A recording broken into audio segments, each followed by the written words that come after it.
David, good morning. Welcome to the Devico Breakfast Bar. Glad to have you here as one of our guests. I wonder if you could start for our audience telling us your full name and the name of the organization you're currently with. Yeah, thanks for having me here. I'm David Pickerell. I'm one of the co-founders and the CEO of Para. At Para, we're trying to build a personal dispatch system for gig and hourly workers. So what that means is a tool where one can get all their pings in one place and also use their work profile to access lots of other opportunities. And the way I really view it is we're sort of building a bot or a preference engine for the individual worker. I had a look at your website. There's some fascinating stuff going there and lots of challenges in the organization, which we can talk through as we progress. How about telling us a little bit about your journey to where you got to today as CTO and the role that you currently undertake? Yeah, there's sort of a long story and a short story as to how I got here. I guess I never thought I would work in the gig economy again. Back in an old life, I'd helped launch Uber in Las Vegas, actually. So that's how I got my feet Wow. sort of wet in the gig economy. Uber was a fascinating market, as I'm sure you can imagine, but essentially sort of was on the operations team that launched and helped oversee a bunch of the desert states for Uber, so Arizona, Nevada, New Mexico. After that, sort of went my own way, sort of worked at a startup, worked at an early stage VC fund.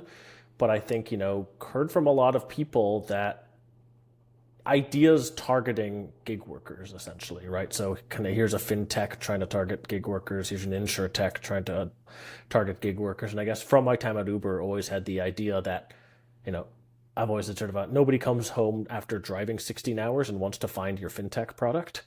And I think just always had this philosophy that the way to build tools and services for the gig economy is to build a tool that puts dollars in pockets and puts people in charge. And I think sort of fast forward a bit, had this realization at the beginning of COVID that when I'd worked at Uber, 20% of Uber drivers worked on Lyft, but none worked on DoorDash. So the average person worked on 1 point something apps. But COVID forced that change in behavior, right? So the average gig worker suddenly had to work on 3+ apps. And I think it was sort of a realization that the world was changing. And what I'd learned previously at Uber, this idea of a platform that sits holistically across multiple opportunities made more sense now. And that's sort of how we started working on this. Thanks very much. And again, I think the Uber experience must have been very interesting. But around that and others, perhaps you could share with us what you feel has been your most important accomplishment to date, then, throughout your kind of career and different roles. That's a tough question. I do have a simple answer for that is we built one feature for our users. It was called tip transparency. Uh, and at the time we had call it 2 or 3 thousand users on the platform. And over the course of like a 3 or 4 week period, it went from a couple thousand users to over 300,000 users, basically because we built a tool that made our users money and that they liked. And I think that was you always hear these things about finding product market fit or exponential growth or something like that. I think to me, that's something I was really proud of, which is for a while, we were able to help lots of people make more money, basically. So I'm proud of Okay. that. Yeah. Understood. And here's another question then, a bit about you. I mean, within the context of something you were very proud about, what is it that you're really passionate about within the industry that you work within? Yeah, I think on my end, it really is building these tools for individuals, right? I think I have a philosophy that a lot of the time, the technology that we're building isn't rocket science. It just hasn't been applied on behalf of the individual, right? So a bot that will scan opportunities, a preference engine that will take into account what you want to accomplish. None of this is, super technically challenging. It just hasn't been applied for somebody. I think the other philosophy we always have too is that you just need to help people be able to make informed decisions. And to be able to do that, you just need to give people very clearly the data that they need to make that decision. So I think both of those sort of philosophies drives what we do. Okay, thank you. Here's a question we ask most of our guests, and when they look back on their career and the projects they've been involved in, there are those moments when we say, "Wow, that was a bizarre experience," or "That was a kind of scary, funny experience." Any stories to share with us when you look back at the past? That's a good question. And like scary. Let me think about that. I think it ties back to that sort of first initial crazy user growth. At the time, we had 3 people at the company. It was Jeff, my co-founder and CTO, myself, and then Jimmy, who at the time had just joined us. His first ever job was working for us at the company, basically. And what I always said was, we'd wake up and do what I call fight the tidal wave, right? Oh, It was really, 300,000 daily active users, 1% error rate at 300,000 people is a lot of angry people yelling at you. So we would just wake up. And at the time, the only way we had to communicate with our users, we had a website, simple web form, and we had a Facebook group. So we just lived in that Facebook group yeah. 18 hours a day, basically, and just fought the tidal wave. I think we called it fight the tidal wave on purpose, right? Because there's this realization that no matter how much we did in a given day, we were only chipping away really slowly at it. And I actually think that that's probably bringing it back to sort of Devico here quickly. Once that's around the time, I think just before that we started working more closely with Oleg and the team at Devico. So. Okay, good. Well, we're going to get into that sort of working with different resources and meeting your aims. But thanks, that's a really interesting story. Thinking about the industry and the space we're in, right? People often say that there's no more constant than change nowadays and things move very quickly, but particularly in our space, right? How do you go about keeping yourself up to date with the latest developments in tech? That's a good question. I mean, I try to read a whole bunch of things and I try to play with things when I see them, but I'll admit that as a founder of a early stage company, I probably don't have as much time to play around with some of the things as I would like. So I guess it really is sort of reading, playing with things, and talking to friends that I trust and just staying in touch. But I'll admit that I'm probably behind the ball a little bit. Just most of my days sucked up by what we do. Yeah, understood. Well, within that context, though, get any advice for us on how you would go about choosing what computer language or development framework to use? On my end, it really was, we went through this sort of back and forth, right? And I'm not the technical co-founder, so I'm probably not the right person to speak super deeply about this. But at the end of the day, for us, speaking at the earlier stage of the companies, it's whatever it is that we can do to get something out in front of people as quickly as possible. So at the time we went with Google Cloud because it just had a bunch of ready-made components when there was just the 2 of us, which could just let us do things. I think at multiple times we tried to switch over to AWS and tried to rip things out and even had solutions consultants because we're spending a lot of money on that. But we still just kept sticking with what we have because I guess there are certain projects where obviously these decisions matter a lot deeper. There's more technically challenging problems. But on our end, it really is, at the end of the day with our users, the only way we know if they want to do something or to use something is by putting it in front of them and seeing if they actually use it. That's something we've learned again and again and again.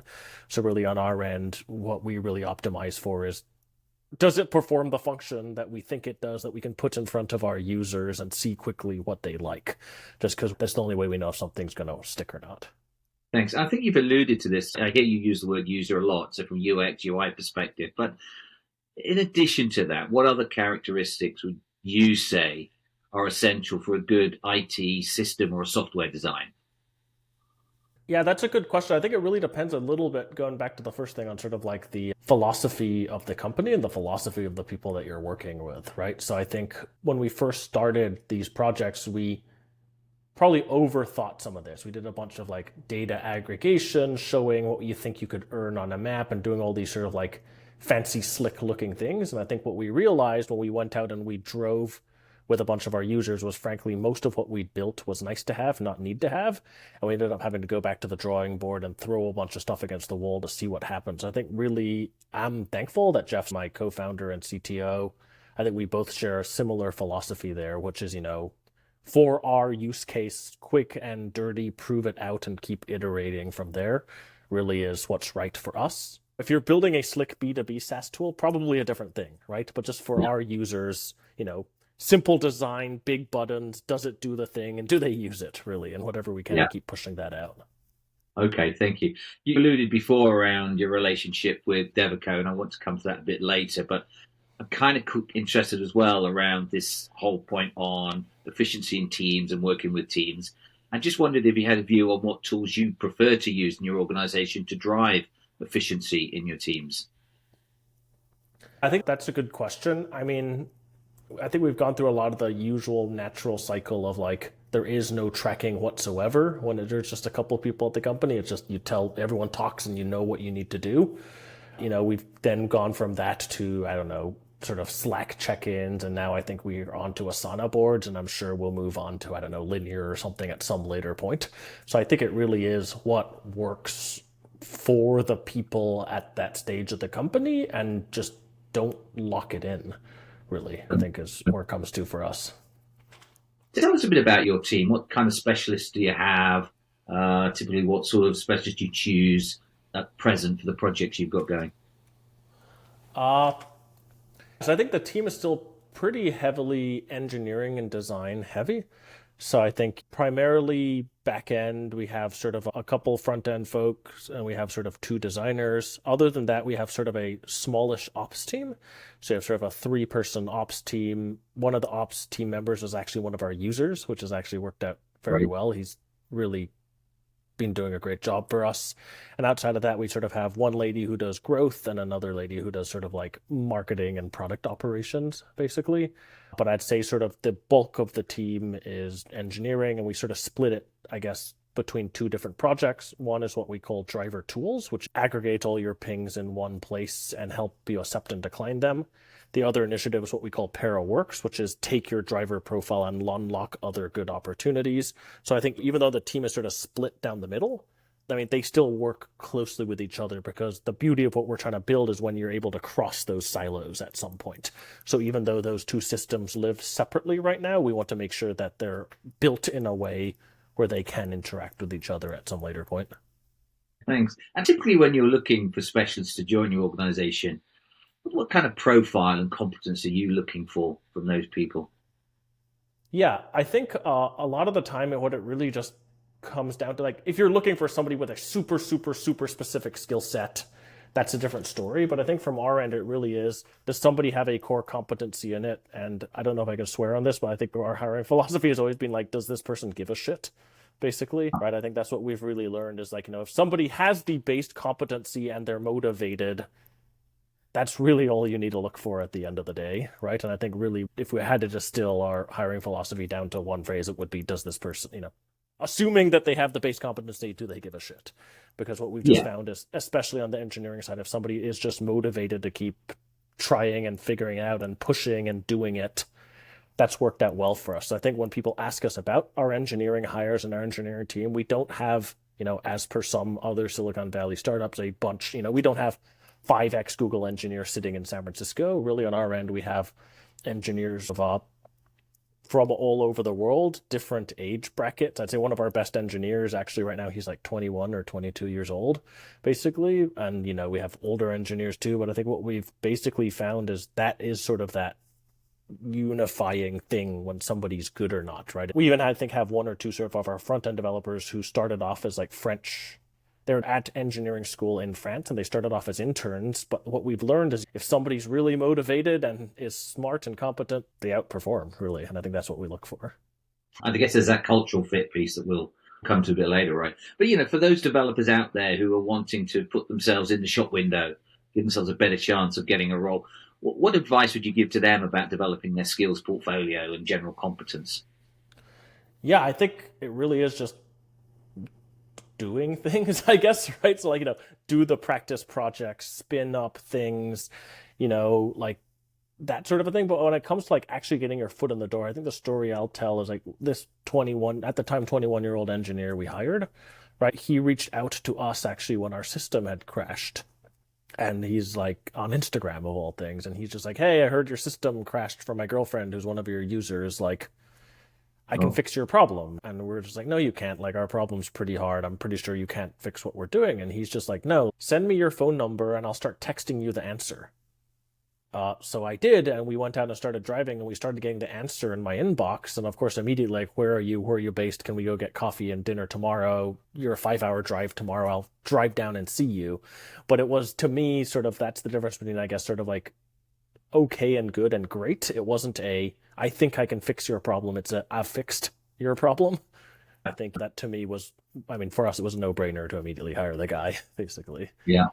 And thinking about kind of style and behaviors, how important would you say it is to have somebody who is a developer who has strong interpersonal skills, there's people relational skills, as well as their technical knowledge?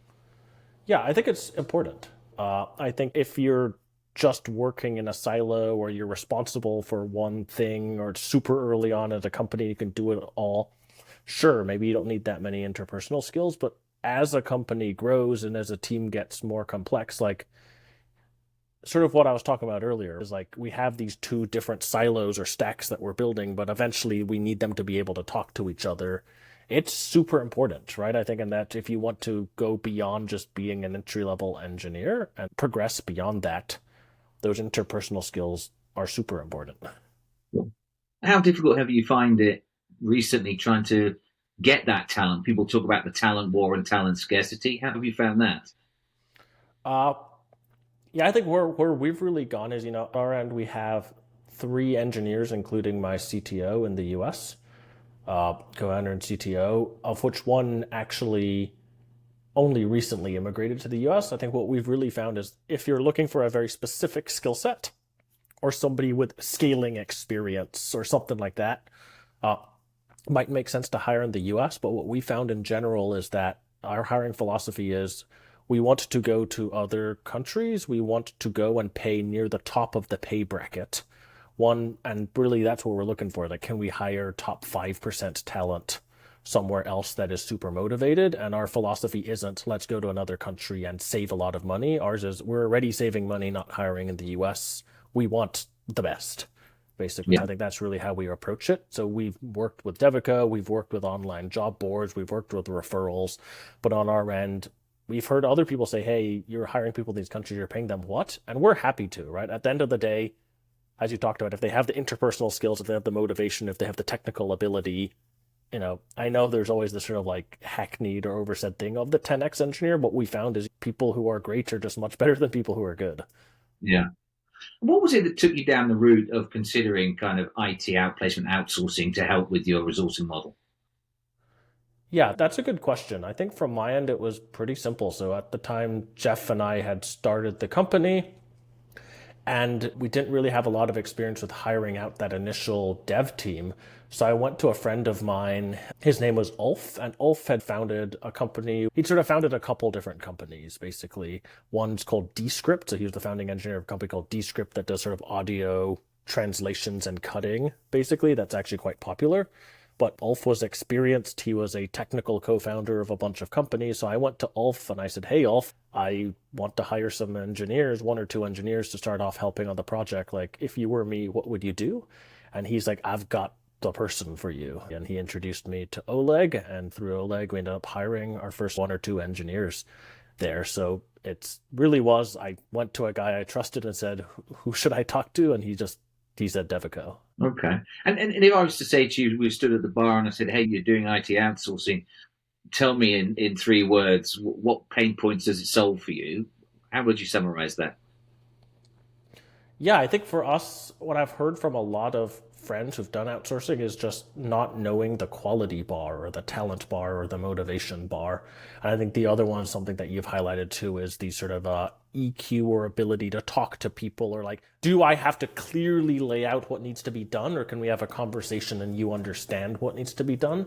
So for me, it really was, the first person we hired with Devico ticked all of that and more. I think we realized that we'd really struck gold there. There's a sort of crazy moment where he was actually supposed to go on a holiday to Egypt with his mom and his girlfriend, but we had some big release date and stuff just really wasn't working.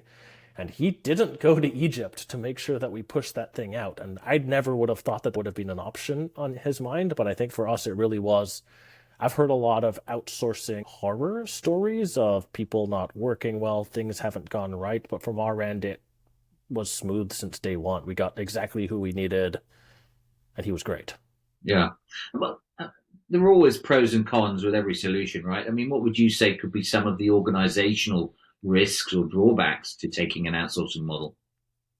Yeah, I think what I've told a lot of friends who started companies, if you don't have a strong US based CTO or co founder or technical lead who is willing to work closely to make sure that relationship works, etc., uh, that's hard. So if you're a solo founder, no technical background overseeing this, probably not the right step for you at first. Uh, On the flip side, I really think at the end of the day is like, can you build a rapport? Can you build a relationship? Can you check their work? Can you provide some guidance? As per a lot of things, the first couple months to onboarding somebody is important. And I think really that's, what is our cultural fit? How do we do the work? What are our expectations? All of that I think is important. And I also think on the longer term, at the end of the day, we treat the people we work with abroad, they are part of our team, right? Some of these people have been with us for 2+ years for most of the journey of the company. They are team members. We have given them equity. We have done an offsite in Portugal to make sure that some of our sort of European developers could show up. So I think that's important to us too, is like if somebody comes to the team and they're really doing a great job, to make sure that they know that they really are truly part of our core team. Okay. I mean, I don't know if you spoke to lots of other organizations. There's many competitors offering outplacement, outsourcing, body shop type service. I wondered if you engaged or had conversations with some organizations where you heard things or experienced things that you thought, that's why I wouldn't work with that type of organization. I don't want you to name them, but I just wondered if there was an experience you had. I haven't. I've heard sort of other people mention bad experiences with some people. So I think, to stay away from that. At the end of the day, what matters to me is I think it goes back to the same hiring philosophy. If somebody's good, we want to pay them well. We want to treat them well. We want them to be part of the team. So for me, if you hear that people are unhappy the place they're at, if people don't feel like they're respected, that stuff matters to me. Okay, thanks. Listen, I just wanted to finish off. You said obviously your relationship with Devico, and that's obviously we wanted to talk to you because of your experiences and working with us as an organization. You have alluded to it, but I'd like to ask again, if you reflect and someone said to you, why have you chosen Devico? Could you give us a summary of what that would be? Yeah, for me was a smooth experience, the ability to scale up the different roles that we needed to. At the end of the day, it was the talent bar, right? I think where it really comes down to was the people that Devico helped us find were motivated. They had the skill set to do it. We were able to talk with them. They were able to understand our needs. And really, at the end of the day, I think that's what differentiates. As you said, there's a lot of talent shops or body shops out there. At the end of the day, it's the quality of the person, really. And I Yeah. think from my end, at the end of the day, actions speak louder than words. I've referred multiple of my friends who started companies to Devico. I've had sort of in an old life, I was a VC, and some of the companies we invested in have hired their first couple engineers through Devico. And to me, I yet to hear from anyone that's been unhappy with that. So it really comes down Okay. to, talent and getting the right talent, training the right talent, and keeping that talent happy. Thanks. The last question for you. There will be people listening in who may be in a startup environment, growing quickly, and might be at the step of considering working with an outsourcing partner. What might be your tips to anybody who's at the stage of maybe stepping into that world? What might be some of your early advice for them? I think, know what you're going to want said person to do, right? Have it, I think, very clearly defined goals, very clearly defined projects.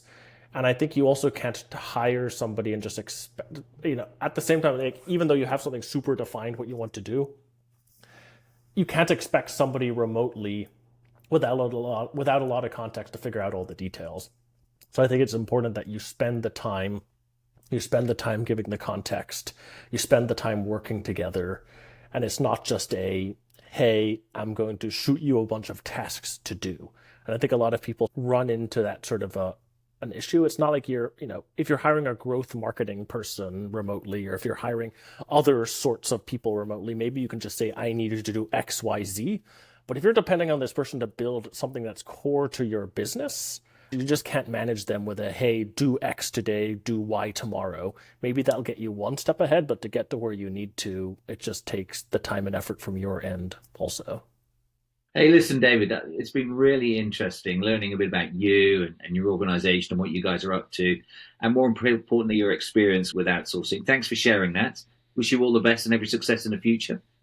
Awesome. And Thank we'll you. No, speak thanks, again soon, thanks for David. having me. Cheers, man.